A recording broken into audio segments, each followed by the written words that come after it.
Captain அவருடைய நினைவு நாளில் அவருடைய நினைவிடத்தில் அவருடைய பாதங்களை வணங்கி அவருடைய ஆன்மா நற்கதி அடைய வேண்டும். அவரை நம்பியிருக்கக்கூடிய குடும்பம், அவரை நம்பியிருக்கக்கூடிய லட்சக்கணக்கான தேசிய முற்போக்கு திராவிட கழகத்தினுடைய நிர்வாகிகள், தொண்டர்கள், அவர்களுக்கு இறைவன் நல்வாழ்வை அளிக்க வேண்டும் என்று பிரார்த்தித்திருக்கின்றேன். மரியாதைக்குரிய கேப்டன் அவர்கள் மனிதரில் சிறந்தவராக ஒரு அரசியல் கட்சியை துவங்கி நடத்திய போது அவர் வாழ்ந்த காலத்தில் எத்தனையோ தலைவர்கள், மிகச்சிறந்த தலைவர்கள் இருந்த நிலையில் அந்த தலைவர்களிலெல்லாம் ஒரு கேப்டனாக வாழ்ந்து தமிழக மக்களுக்கு அவர் ஒரு மிகச்சிறந்த ஒரு உதாரணமாக திகழ்ந்தார்கள். 2014ஆம் ஆண்டு பாராளுமன்ற தேர்தல் நடைபெற்ற போது பாரதிய ஜனதா கட்சியினுடைய சார்பில் ஒரு சிறப்பான ஒரு கூட்டணியை, தேசிய ஜனநாயக கூட்டணியை அமைக்க வேண்டும் என்று அன்று பாரதிய ஜனதா கட்சியினுடைய மாநில தலைவராக இருந்த நானும் எங்கள் கட்சியை சேர்ந்த சகோதரர்களும் முயன்றபோது அந்த கூட்டணி முழுமை பெற வேண்டும் என்று சொன்னால் அண்ணன் கேப்டன் அவர்கள் தலைமை தாங்குகின்ற தேசிய முற்போக்கு திராவிட கழகம் அதில் ஒரு அங்கமாக வந்தாக வேண்டும் என்கின்ற உறுதிப்பாட்டோடு அன்று அந்த பேச்சுவார்த்தையை துவங்கி மரியாதைக்குரிய கேப்டன் அவர்களோடும் மரியாதைக்குரிய அம்மா பிரேமலதா விஜயகாந்த் அவர்களோடும் அவருடைய மைத்துனர் சுதீஷ் அவர்களோடும் பல கட்ட பேச்சுவார்த்தைகளை நடத்தி ஒரு கூட்டணி அமைத்த போது கேப்டன் அவருடைய பொறுமை, அரசியலை அவர் அணுகுகின்ற தன்மை, அரசியலில் அவர் முன்னெடுத்து செல்ல இருந்த பார்வை, இவற்றையெல்லாம் பார்த்து நான் வியந்திருக்கின்றேன். அவரோடு பழகிய காலம்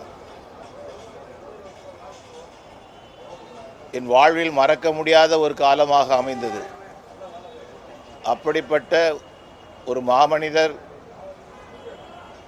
தான் சார்ந்த துறைகள் அத்தனையிலும், அது திரைத்துறையாக இருந்தாலும் அரசியல் துறையாக இருந்தாலும் அனைத்திலும் சாதனைகளை நிகழ்த்திய அந்த கேப்டன் அவர்கள் இன்று நம்மோடு இல்லாவிட்டாலும் கூட மரியாதைக்குரிய அம்மா பிரேமலதா விஜயகாந்த் அவர்கள் இருக்கின்றார்கள். கேப்டன் அவர்கள் எந்த பாதையை தேர்ந்தெடுத்து வழி நடந்தாரோ அந்த பாதையை மரியாதைக்குரிய அம்மா பிரேமலதா அவர்களும் முன்னெடுத்து சென்று கொண்டிருக்கின்றார்கள், முன்னெடுப்பார்கள்.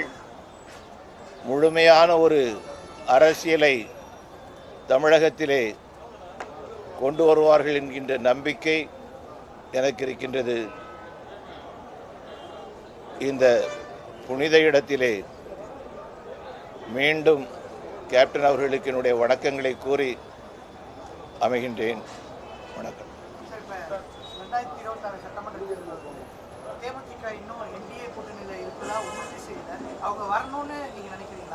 நிச்சயமா. என்ன காரணம் அப்படின்னு சொன்னால், 2014 தேசிய ஜனநாயக கூட்டணி அன்று நான் அதற்கான முன்னெடுப்புகளை எடுத்து அமைத்த போது எந்த மனநிலையோடு கேப்டன் அவர்களோடும் அம்மா பிரேமலதா அவர்களோடும் நான் தொடர்ந்து பேசினேனோ அதே மனநிலையில் இன்று நான் இருக்கின்றேன். தமிழகம் காக்கப்பட்டாக வேண்டும். நீங்கள் கேப்டன் அவர்களுடைய அந்த நினைவிடத்தில் பார்த்தீங்கன்னு சொன்னால் முழுக்க தமிழ் தமிழ் தமிழ் அப்படின்னு தான் இருக்கும், சுற்றி சுற்றி தமிழ் தான் இருக்கும்.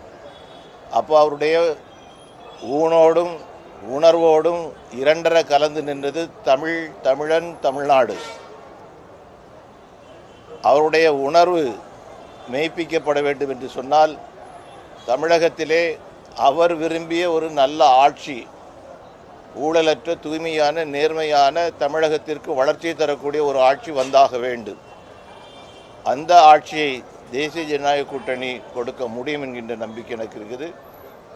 ஆகையினால என்னுடைய விருப்பம் 14 இன்று மீண்டும் வர வேண்டும் என்பது 2014.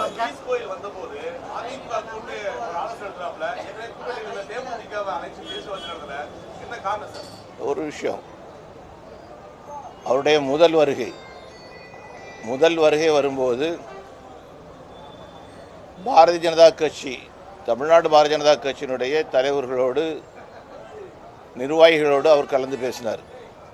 அது பின்னாடி இந்த கூட்டணிக்கு தலைமையேற்று கொண்டிருக்கக்கூடிய அண்ணா திராவிட முன்னேற்ற கழகத்தினுடைய தலைவரோடு பேசியிருக்கிறார்.